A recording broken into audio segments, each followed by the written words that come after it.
Stories. Love Stories. Sa buhay ay hindi maiiwasan na subukin tayo hanggang sa puntong wala na tayong makitang pag-asa.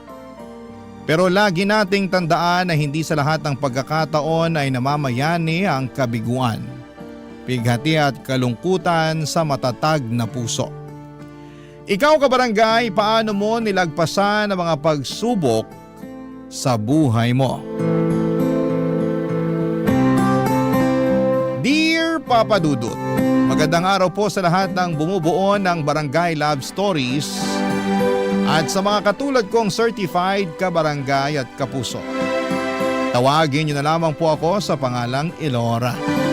48 years old at nagtatrabaho sa isang private company dito sa BGC.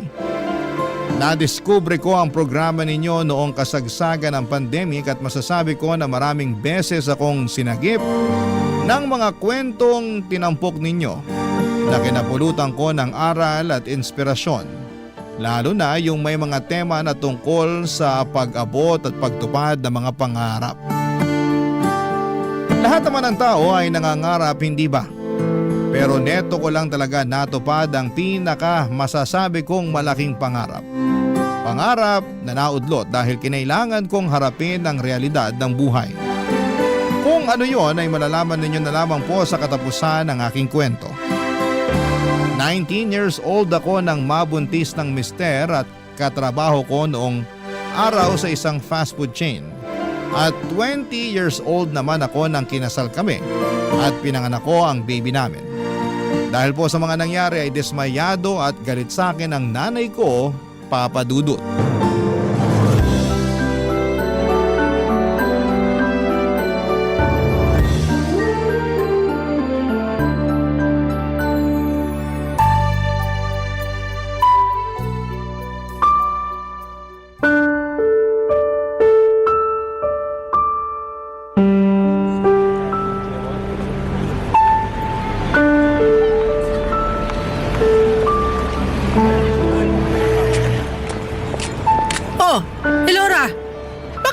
Sa labas.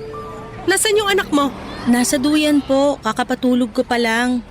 Kaya nga lumabas ako dito sa tapat ng bahay para tumambay at nang di ako makapag-ingay sa loob. Kahit anong gawin mong pagtahimik, maingay talaga rito sa lugar natin. Ewan ko ba naman sa'yo? Kung bakit dito pa kayo sa malapit sa ating kumuha ng mauupahan. Halos 2 bahay lang pagitan dun sa tinitirhan natin eh. Ito na po kasi yung pinakamura, saka pansamantala lang naman po. Anong pansamantala? Kapag nakapag-ipon-ipon kami ng pera ng asawa ko, baka maghanap kami ng mas maayos na paupahan. Sabi ko sa kanya, gusto ko sa 2nd floor kami para hindi malapit sa kalsada. Para di maalikabok at di masyadong maingay. Paano kayo makakaipon? Kapapanganak mo pa lang. Tapos yung mister mo lang ang may trabaho. Hindi ko naman po sinabing ngayon na. Kaya nga po kapag nakapag-ipon. Saka sisikapin ko pong makapagtabi kahit konti sa sweldo ng mister ko para makaipon. Nako! Sa baba ng sweldo ng asawa mo, malabo makapag-ipon kayo. Sobra naman po kayong magsalita. Sinasabi ko lang ang totoo. Sabi mo nga sa akin na ubos yung pera nyo nung nanganak ka. Gawa ng kinailangan pang biyakin niyang tiyan mo. Akala mo kasi siguro biru-biruan lang ang pagbubuntis. Anak-anak kayo, hindi nyo pa naman pala kaya. Hinapos nga kami noon pero nairaos naman yung panganganak ko. Di po ba mas maganda na maayos at ligtas kami ng anak ko? Yung utang namin, mababayaran din po namin yun. Sana nga. Teka, pumunta lang po ba kayo rito sa amin para awayin na naman ako? Ha? Anong awayin pinagsasasabi mo dyan? Hindi kita inaaway Hindi po ba? Sa tono nyo pa lang parang pumunta lang kayo rito para pagalitan na naman ako. Tsaka hindi ako pumunta rito. Napadaan lang ako dyan sa kalsada tapos nakita kita. Galing ako doon sa suki kong karinderya para mangutang ng ulam para sa mga kapatid mo. Di wala pa nga kaming almusal. Ito pa lang, damay na rin pati pananghalian. Hindi pa po ba sumusweldo si tatay? Ay, ewan ko doon. Hindi nag-abot sa akin kagabi tapos hanggang ngayon naglalaway pa sa higaan. Gabing-gabi na umuwi tapos lasing pa. Kinapkapan ko yung mga bulsa para maghanap ng pera kaso wala akong nakuha. Gutom na raw mga kapatid mo, sakit na sa ulo ng mga reklamo. Alam mo, kasalanan mo talaga to eh. Ha? Bakit po? Tatanong-tanong ka pa eh kung hindi ka kumirengkeng ng maaga, nagpabuntis at nag-asawa, sana may inaabot ka pa rin pera sa akin. Sana nakakakain pa rin kami sa tamang oras ng mga kapatid mo. Hindi yung ganito na pare-pareho kaming nalilipasan ng gutom. Nay naman, huwag niyo naman pong sabihin yan. At bakit hindi? Natutulilig ka na ba sa boses ko at saka papaulit-ulit ko ng sinasabi? Pues tiisin mo! Kasi habang nabubuhay ako, ulit-ulitin kitang sumbatan. Alam mo namang mahirap lang ang buhay natin at ikaw lang inaasahan ko sa pamilya tapos ganyan? O sino na lang aasahan ko? Malakas pa naman po kayo ni tatay kaya pwede pa kayong magtrabaho para sa pamilya natin. Saka parang di naman po tama na sa akin yung iasa ang lahat, anak lang naman po ako. Ilang taon na rin ako nagtatrabaho para sa pamilya natin imbis na nag-aaral sa kolehiyo. Siguro naman sapat na po yun para pagtuunan ko naman ngayon ang sarili kong pamilya. Saan ka naman nakakita ng anak na sinusumbatan ng nanay niya? Buti pa makaalis na nga rito. Nakakasira ka ng araw. Diyan ka na! Papadudot mahirap lang ang pamilyang kinalakhan ko. Kaya nga hindi na ako nakatungtong noon sa kolehiyo at pinili ko na lamang na magtrabaho upang makatulong sa mga magulang ko. 3 kaming magkakapatid at ako ang panganay. Habang naiintindihan ko ang pinanggagalingan ng galit at pagkadismaya ni nanay, ay mali naman na pagsalitaan niya ako ng masama at masakit. Pinanagutan naman ako ng mister ko at hindi tinakasan katulad ng ibang mga lalaki dyan. Alam ko naman kung bakit siya nagkakaganon at iyon nga ay dahil malilimitahan ang perang ibibigay ko sa kanila. Lalo na at meron na kaming sariling pamilya ng mister ko. Masakit sa akin na tratuhin ang ganon ni nanay at may pagkakataon na napaisip ako kung tama ba na nag-asawa ako ng maaga. Siyempre marami pa akong pangarap na gustong matupad para sa pamilya namin. Pero hindi ko na yon magagawa dahil may anak na akong dapat natutukan. Hindi nagtagal ay nagsilang ako ng isang malusog na sanggol na lalaki at makalipas lamang ang 1 taon ay nabuntis na naman ako ng aking asawa at nanganak na naman ang sanggol na babae. Kung tatanungin ninyo kung kumusta ang relasyon namin ni nanay ay masasabi ko na maayos naman. Dahil unti-unti ay natanggap na niya na hindi ko na sila responsibilidad. Mabilis pang lumipas sa mga taon at masasabi ko na naging maayos naman ang pagsasama namin ng mister ko. Siya lang ang nagtatrabaho sa amin samantalang ako ay bahala sa pag-aasikaso sa mga bata at gawaing bahay. Habang tumatagal ay mas minahal ko ang pagiging asawa at ina sa mga anak namin. Masipag at masikap naman ang napangasawa ko. Mula sa pagiging crew sa fast food ay lumipat siya ng ibang trabaho hanggang sa makapasok siya sa isang pribadong kumpanya sa Quezon City. Kaya lang papadudot taong 2007 nang sinubok ang aming pamilya.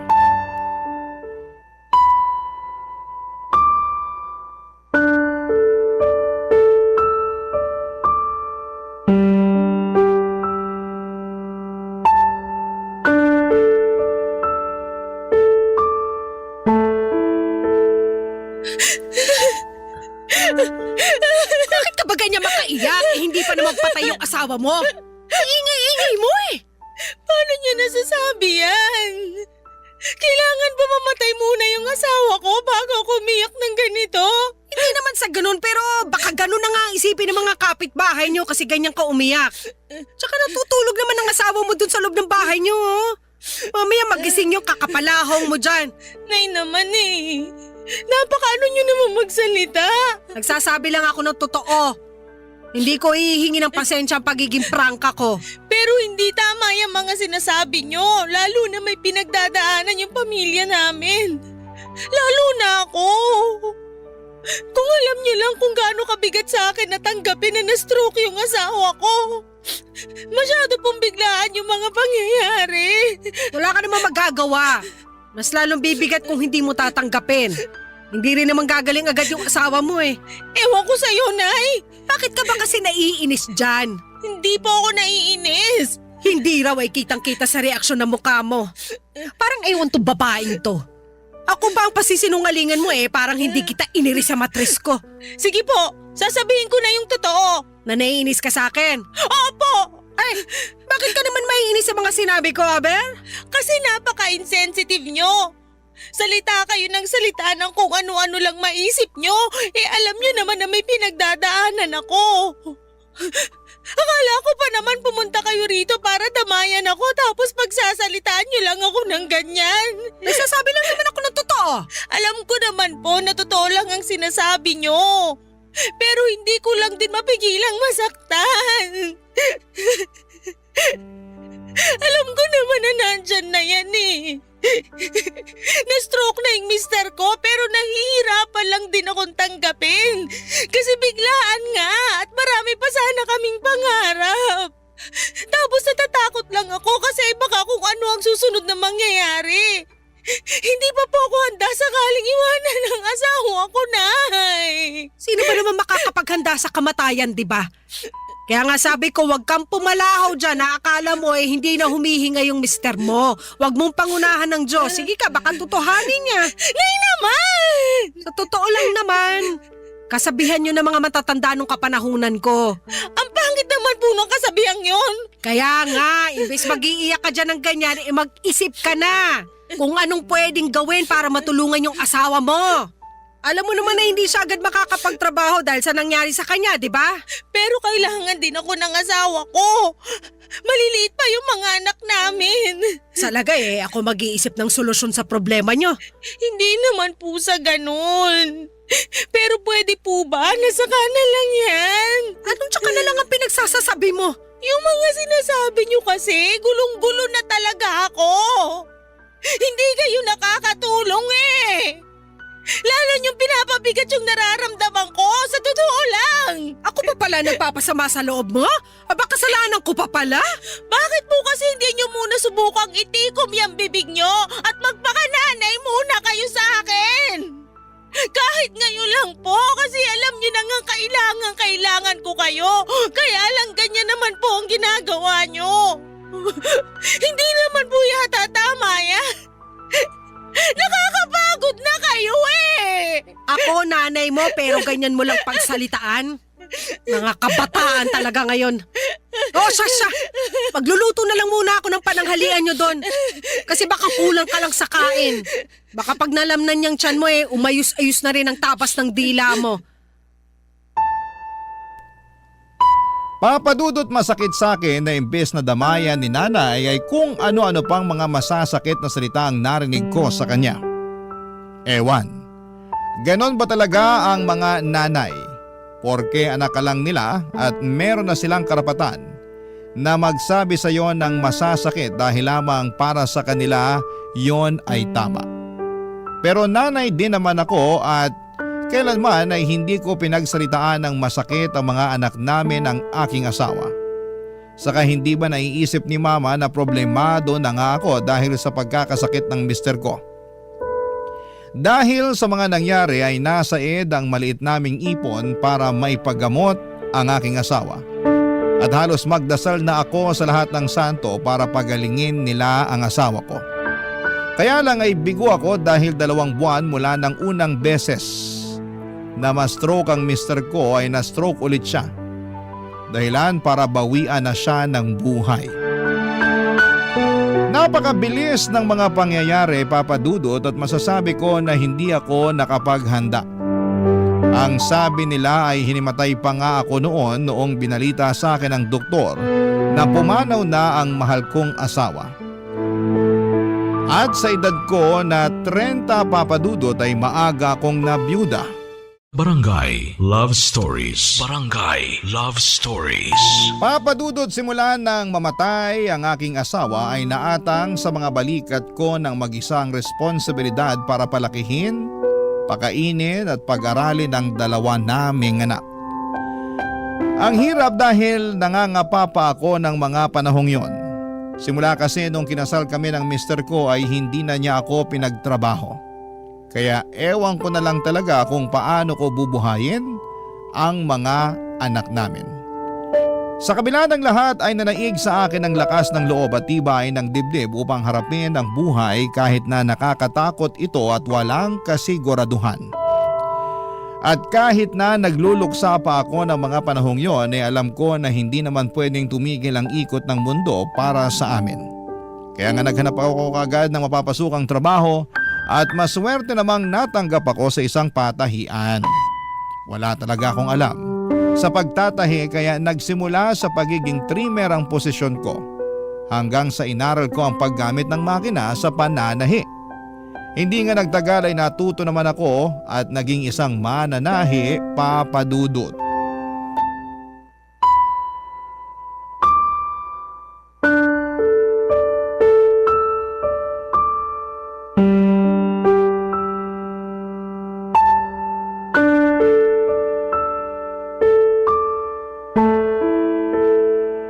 Pwede ko po ba kayong makausap, Nay? Tungkol saan? Tungkol po sa sumbong ng panganay ko sa akin. Ha? At ano naman yung sinumbong niya sa'yo? Na ang sungit-sungit niyo raw po sa kanila ng kapatid niya. Tapos pinapalo niyo na rin po sila. Pinakita po ng anak ko yung braso niya na may bakas ng hanger na mumula. Sus! Hindi naman malakas yun.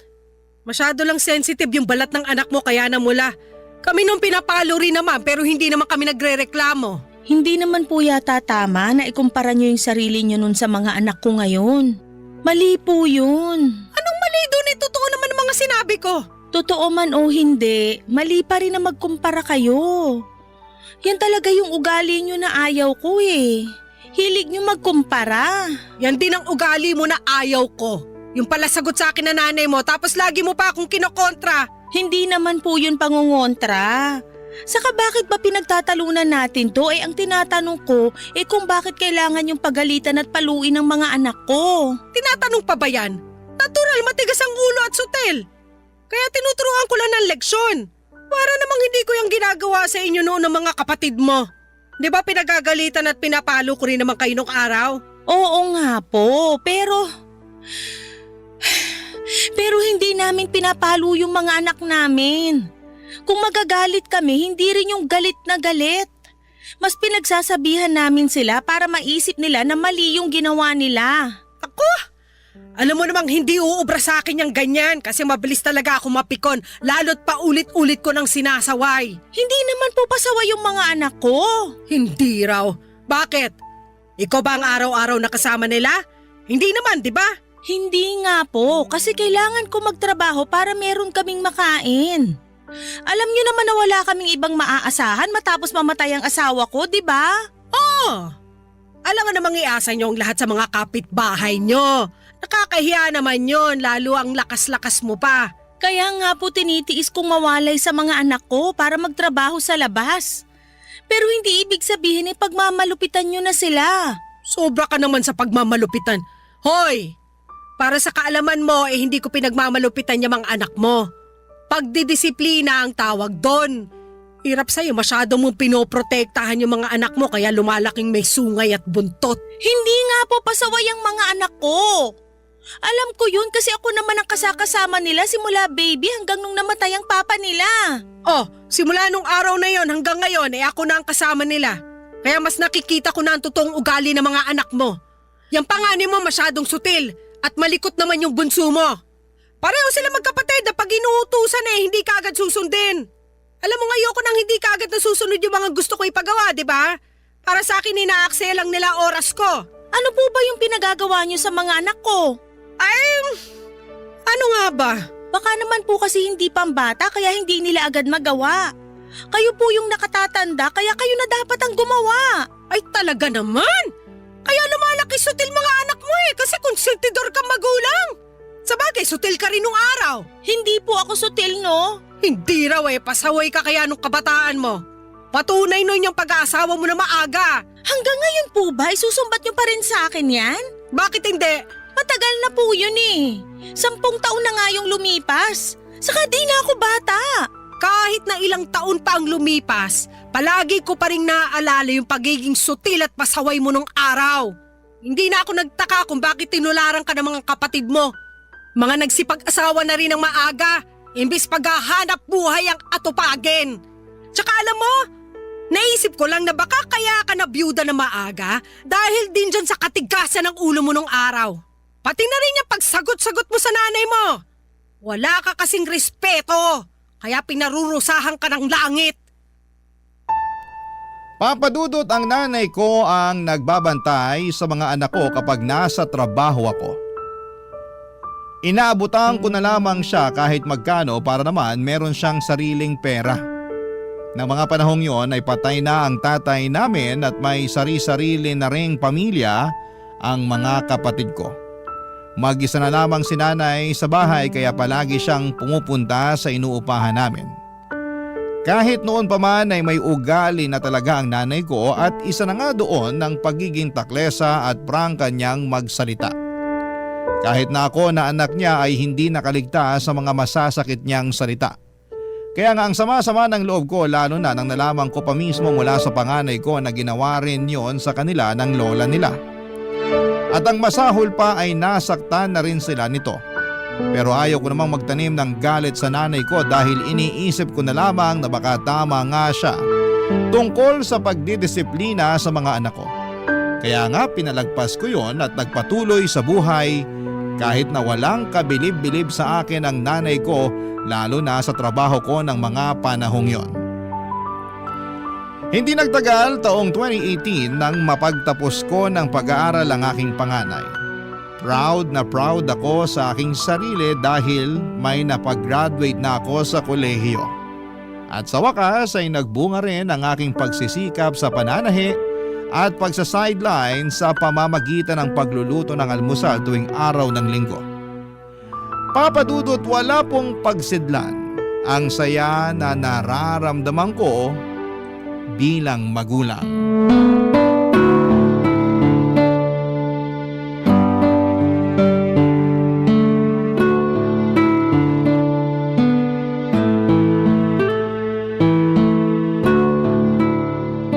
Elora, wala ka ba talagang balak mag-asawa ulit? Wala pa po sa isip ko yan. Ay nako, sana naisip mo yan nung araw. Nay talaga. Ilang taon na po ang lumipas tapos ganyan pa rin kayo magsalita sa akin. Biro lang, ikaw naman. Bakit niyo po ba natanong yung tungkol dyan sa pag-aasawa ko uli? Wala lang. Concerned lang naman ako sa'yo kasi pwede ka pa naman mag-asawa. Bata ka pa, 41 ka pa lang, di ba? Pero hindi ko nga po yan priority. Ang nasa isip ko, magtrabaho ng magtrabaho para mapagtapos yung pangalawa kong anak. Sa bagay. Pero kalmahan mo lang kasi napagtapos mo na nga ng kolehiyo yung panganay mo. Hindi pa po ako kakalma kasi alam ko na meron pa rin akong responsibilidad sa isang anak ko. Kaya wala pa po talaga akong panahon sa pag-aasawa na sinasabi nyo. Baka naman kasi hanggang ngayon mahal mo pa rin yung namayapa mong mister. Tama ako, no? Hindi naman po nawawala yung pagmamahal na yon kahit ilang taon na ang lumipas. Oo nga, pero wala na siyang magagawa. Patay na siya. Hindi ka na niya masasamahan. Paano na lang pag napagtapos mo na yung bunso mo? Ano na gagawin mo sa buhay mo? Mas masarap pa rin ang may katuwang. Nasabi ko sa'yo. Bakit po kayo? Anong bakit ako? Hindi na nga po kayo nag-asawa nung namatay si tatay, di ba? Matanda naman na ako. Tsaka ayoko na magkaroon ng panibagong konsumisyon sa mga lalaking yan. Pansin ko kasi wala akong kaswerte-swerte sa mga mangingibig.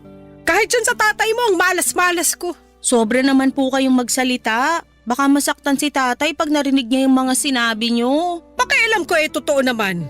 Kaya nga laking ginhawa ko nung namatay siya kasi nabawas-bawasan ang konsumisyon ko. Grabe naman po yun. Sa akin lang naman yun, no?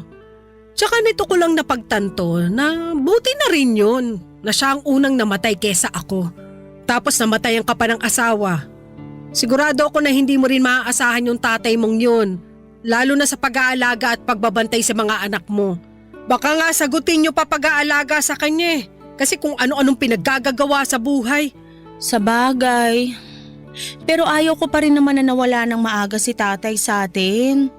Ang gusto ko magbago siya. Hindi na magbabago yung hudas mong tatay kaya hayaan mo na siya dun sa kabilang buhay. Mukha namang ayos na siya ron. Hindi na nga nagpaparamdam sa akin sa panaginip. Buti pa po kayo, napapanaginipan niyo si tatay. Sana ako rin mapanaginipan ko ang asawa ko. Oo, sana mapanaginipan mo. At pag nangyari yon, humingi ka ng basbas para payagan ka na niya makapag-asawa ulit. Nasingit niyo na naman po yan. Syempre!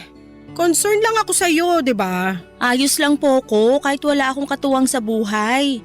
Andiyan naman po yung mga anak ko. Yang mga anak mo ay magkakaroon din ng sari-sariling buhay. Kaya iiwan ka rin nila balang araw. Katulad ko, tignan mo. Iniwan na ng mga kapatid mo.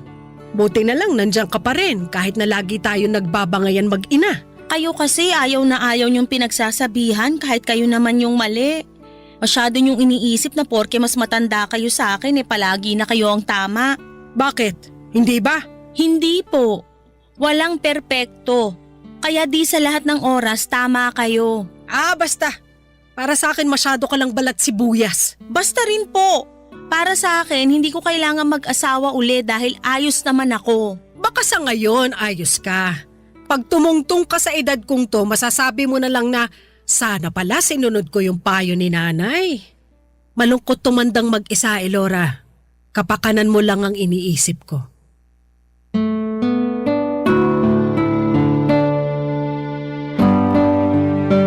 Papadudod, hindi ko po priority ang pag-ibig, lalo at meron pa akong isang anak na pinag-aaral ng mga panahong yon. Sinabi ko kay nanay na ayokong obligahin ang panganay ko na sagutin ang pagpapaaral sa kanyang kapatid. Lalo na at nagsisimula pa lamang siya sa kanyang karera. Ang gusto ko ay ma-enjoy niya ang perang kinikita niya, bagaman sinabi ng anak ko na tutulong siya sa mga gastusin namin sa bahay. Nagpapasalamat ako sa may kapal dahil binigyan niya ako ng lakas upang makapagtrabaho nang sa ganoon ay maitaguyod ko ang pag-aaral ng mga anak ko. Para sa akin, ang tagumpay nila ay tagumpay ko na rin. Sila ang gusto kong tumupad ng pangarap ko noon na hindi nagkatotoo dahil sa kahirapan at kapusukan. Pero pinatawad ko na rin naman ang aking sarili dahil alam ko na kung nabubuhay ang mister ko ay hindi niya tututulan na habang buhay akong magsisisi. Papa Dudut. Barangay Love Stories. Barangay Love Stories. Taong 2019 naman nang mapagtapos ko ang bunso naming anak ng namayapa kong asawa, Papa Dudut. At tulad ng pakiramdam ko noong graduate sa kolehiyo ang panganay namin ay labis-labis na saya naman ang naramdaman ko. Kaso ay nagpandemic naman ang sumunod na taon kaya masasabi kong parang huminto hindi lang ang buhay at pamumuhay namin kundi ng lahat ng tao sa mundo. Sa kabila noon ay hindi ako nawala ng pag-asa na bubuti rin ang sitwasyon at gagaling ang mundo. Noong lumuwag na ang quarantine sa bansa ay unti-unti kaming bumalik ng mga anak ko sa pagtatrabaho. Oo, nagtatrabaho pa rin ako dahil kaya ko pa naman at ayokong maging pabigat sa aking mga anak. Kung mag-aabot man sila ay salamat. Kung hindi naman ay salamat pa rin. Kasama pa rin namin si nanay sa bahay at ganon pa rin ang ugali niya. Siguro'y hindi na talaga siya magbabago kaya lang isang beses ay may nangyari. Dahilan para kabahan kami ng husto ng mga anak ko.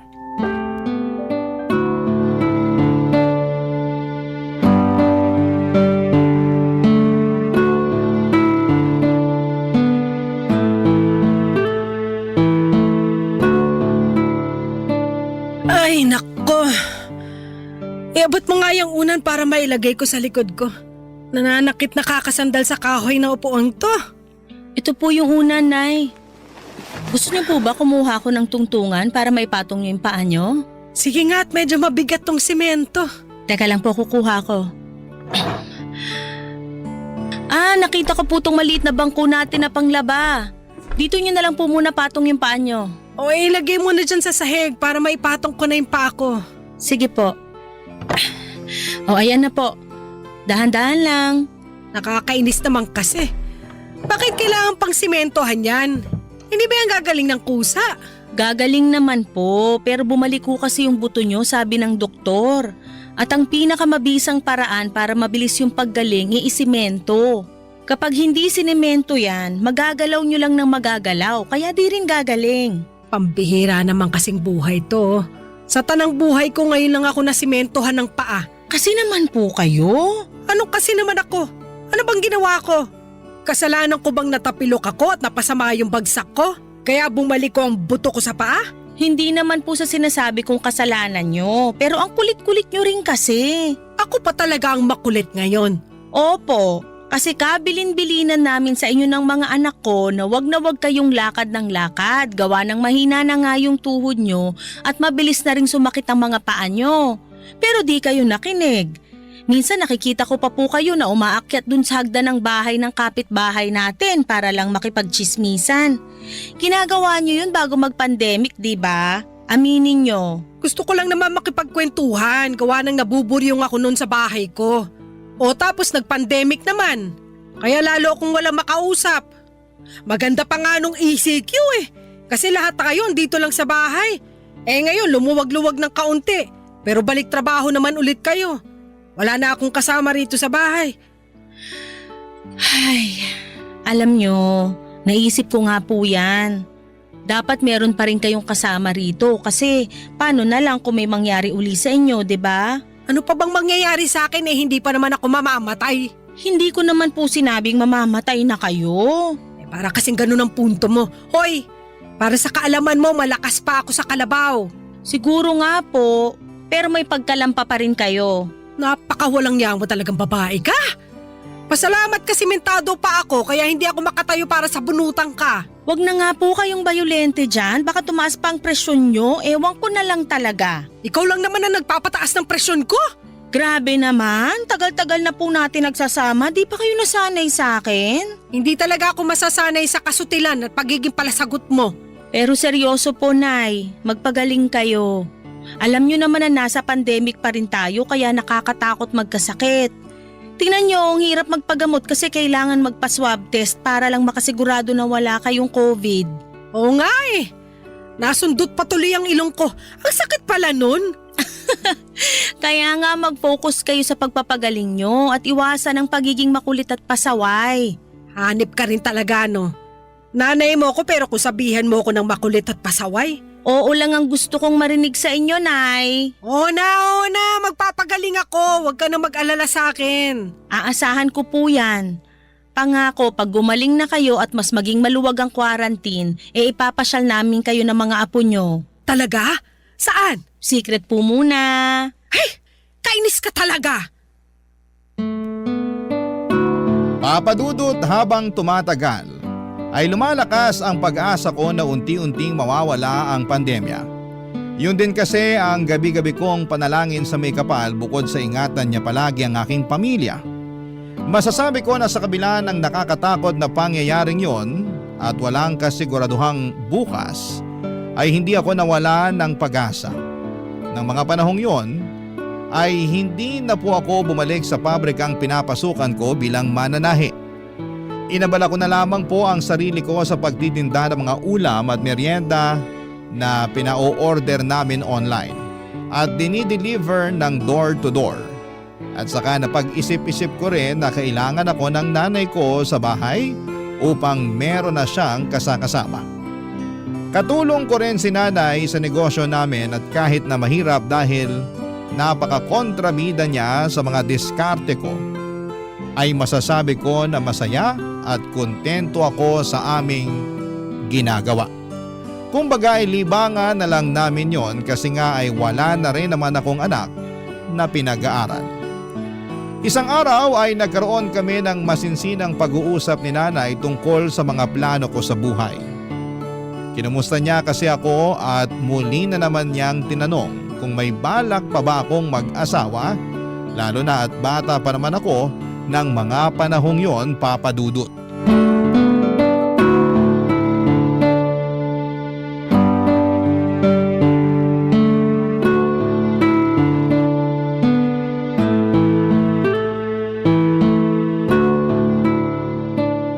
Tres ka pa lang naman, nak. Bata ka pa kung tutuusin. Huwag mong sabihin sa akin na masaya ka na dyan sa ginagawa mo. Alin po? Itong pagtitinda natin? Opo, masaya naman ako rito. Oo nga, kaso ano? Paano ko ba sasabihin to? Sabihin nyo na po. Pangako, makikinig ako at iintindihin ko yung sasabihin nyo. Alam ko kasi na ayaw mo namang mag-asawa. Kaya hindi na nga kita kukulitin doon. Bahala ka na sa buhay mo pero ano nang kasunod? Hanggang tumanda ka gusto mo na lang magluto ng ulam at mga merienda? Wala naman po sigurong masama doon. Wala nga, may sinabi ba ako? Wala po. Ang punto ko rito wala ka na bang ibang pangarap? Naisip ko na mas hawak mo na ang buhay mo ngayon. Kasi napagtapos mo naman na ng pag-aaral yung mga anak mo. Baka lang may iba ka pang pangarap na gustong tuparin. Katulad naman po ng ano. Ay naku tong babaeng to. Kailangan ako pa talaga mag-iisip para sa'yo? Kayo kaya nakaisip, kaya nilulubos-lubos ko na. Sampaling kita dyan eh. Ang violento nyo talaga? Bakit? Sinampal na ba kita? Hindi pa naman, di ba? Puro lang naman ako salita pero parang gusto ko ng totohanin ngayon. Ang kulit mo eh. Sobra naman po yun. Pero ayun nga. Ayaw mo bang mag-aral ulit? Po? Mag-aral ka kaya? Pwede pa naman eh. Ikaw naman ang mag-aral sa kolehiyo at kunin mo yung kurso na gusto mo para makapagtapos ka. 'Di ba, pangarap mo na yan noon pa, kaso nga, ang aga mo nagpabuntis at nag-asawa. 20 years old din naman po kayo nung pinanganak nyo ko, di ba? Ibig sabihin, pareho lang po tayo na maagang nagpabuntis at nag-asawa. Ay ewan ko sa'yo, naisingit mo pa talaga yan. Matagal ko na pong gustong isingit yan sa tuwing sinisermonan nyo ko tungkol sa pag-aanak at pag-aasawa ko. Like mother, like daughter lang, di ba? Laura, masasampal na talaga kita. Joke lang po. Pero alam nyo, nang dahil sa sinabi nyo, ay napaisip po ako. Tama kayo na pangarap ko makapagtapos ng pag-aaral. Pero hindi nga po nangyari dahil may ibang plano ang Diyos para sa akin. Pero ngayon na natapos ko ng pag-aralin mga anak ko, bigla na lang din bumalik sa akin yung kagustuhan at tuparin naman ang pangarap kong yun. O ano pang hinihintay mo? Subukan mo. Kahit ano namang edad pwedeng bumalik sa pag-aaral. Tsaka meron naman mga institusyon at universidad na tumatanggap ng may edad na estudyante. Kunin mo yung kurso na gusto mong kunin. Tapos tapusin mo para naman meron ka na ring diploma. Kaso natatakot po ako at nagdadalawang isip. Bakit? Di ko po kasi alam kung kaya ko pang makipagsabayan sa mga estudyante ngayon. Siyempre kaya mo at kakayanin mo. Tsaka kung nag-aalala ka sa edad mo, isipin mo na lang na hindi mo mapipigilan ng pagtanda. Kung nag-aral ka na ngayon, di pagkalipas ng ilang taon, graduate ka na. Lilipas at lilipas ang panahon. Madadagdagan ng edad mo kaya imbis na wala kang gawin at mag-alala lang dyan, simulan mo nang tuparin ang pangarap mo sa buhay.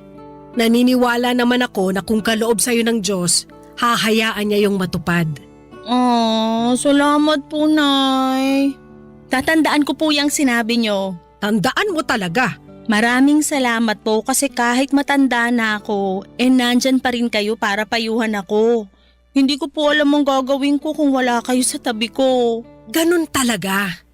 Pagdating sa mga anak natin, habang buhay na ang ating pagiging ina. Papadudo, tinupad ko nga ang plano kong makapagkolehiyo at full support naman sa akin ang mga anak ko.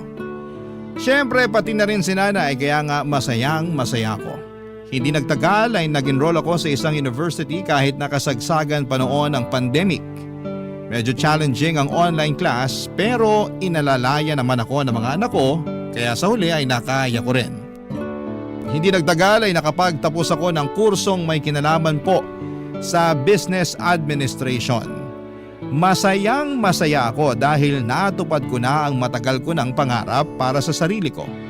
At yun nga ay ang makapagtapos ng pag-aaral. Sa kasalukuyan ay masaya at kontento ang pamilya namin. Alam ko na proud sa akin ang namayapa kong asawa at pinagmamalaki niya ako sa langit. Dahil nagawa kong tuparin ang mga pangarap naming makapagtapos ng pag-aaral at may taguyod ang dalawa naming anak. Hanggang dito na lamang po ang aking sulat, Papa Dudut. Sana po ay mapili po ninyong i-ere sa Barangay Love Stories. At umaasa ako na kinapulutan po ito ng aral at inspirasyon ng mga kabarangay natin. More power and God bless sa inyong istasyon. Ang inyong forever kapuso at kabarangay, Elora. Nakakaantig naman talaga ang ating kwento. Ikaw ba, kabarangay? Nakarelate ka ba sa story natin ngayon? Kwentuhan naman tayo dito sa comment section. Barangay LS 97.1.